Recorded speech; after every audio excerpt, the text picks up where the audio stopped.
Okay, so in this video we're going to be looking at recording the bass line or creating the bass line, programming the bass line. Now obviously the order that I'm going in the videos is drum beat, bass line and then melodic riff. If you choose to go the other way, which is going to be drum beat, chord progression, bass line, then you would be putting in your chord progression there. It's really important that you get your chord progression in first because your bass line then needs to follow your chord progression. So for example, if you've got a C chord playing, you'd have to have a C in the bass at the start of that bar. And then if you move to an F chord, you have to have an F at the start of that bar where the F chord comes in. You have what was called passing notes in between, and I'll sort of show you how that works when I'm programming the bass line here. So first thing I need to do is create a new track, and I press the plus button here. I select software instruments, and again I want to create a bass sound. So I'm going to go bass, I'm going to go Liverpool bass. I then want to create a region, so command and click with the tracking pad, and then I'm going to expand that. So I hover down the bottom here and expand it to 2 bars. Okay, if I expand it over the top, it loops it. I don't want to loop it, I want to extend it to 2 bars. Okay, so once I've done that, I'm then going to go back into my edit view, and I'm going to make sure that I go from the start of the bar. So I just scroll there. Again, I'm going to make it a little bit bigger. I think we're all right because we sort of set that in the previous video. So C2 is a good place to start, and I'm going to go with a 2 beat bass line. I think I'm going to then so I'll just try and put something in. Now my rest of the notes I want slightly shorter, so I'm going to decrease the size of that, and you'll see that the next note that I put in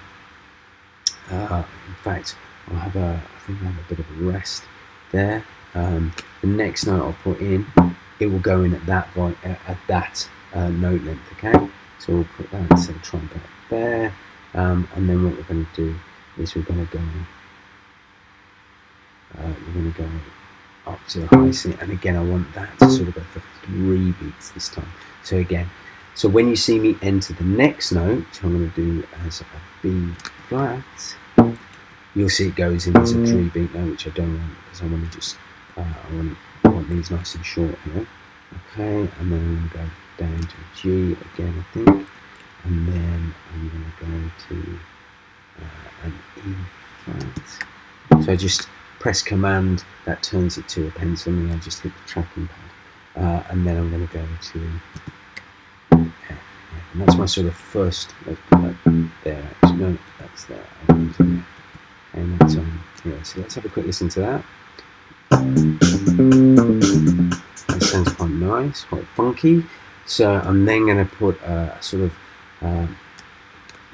another bass line here. So I'm going to move to D now. And I'm going to make this sort of, as I said, a little less busy because the drums are a bit more busy now. So I'm really just going to do a sort of simple bass line there on a D. And then maybe move it to F. And then we have some sort of 2 beats there. And then we'll go back to D, I think. So again, I have to shrink it down. And then I think, as I say, we'll just keep it really simple here. F, D, F, F again. Okay. Yeah, and D. And we can maybe move that down to C there, and we can give it sort of 2 D's at the end. Okay, so let's have a listen to that all the way through. Okay, and then again, if I want to loop that, I can sort of get a really good feel of it. So it works quite nice. Again, what I can then sort of do is go in and change sounds. So as I said, I wanted to make that a more kind of electronic-esque sort of sound. Let's try the After Party beat. Oh, sorry, wrong sound. So what I've done there is I've selected the After Party sound on the bass. We'll sort that in a minute. So put that bass back to Liverpool what it was. Okay, and then we can see. So again, what I might try and do now is make that bass a little bit more electronic and go into synthesizers. I've got synth basses there, I've got EDM basses, so let's just have a quick look at a synth bass one and a synth E bass, for example. Let's see what that sounds like.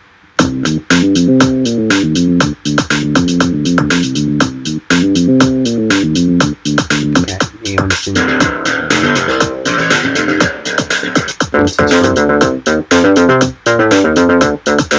Sounds quite nice, and then I've got EDM ones as well, which I could have a go on. Let's see what that sort of. Subby's probably going to be a bit low. Let's try that one. Too much. But you can see an endless supply of sort of sounds. Okay, hope that's helped.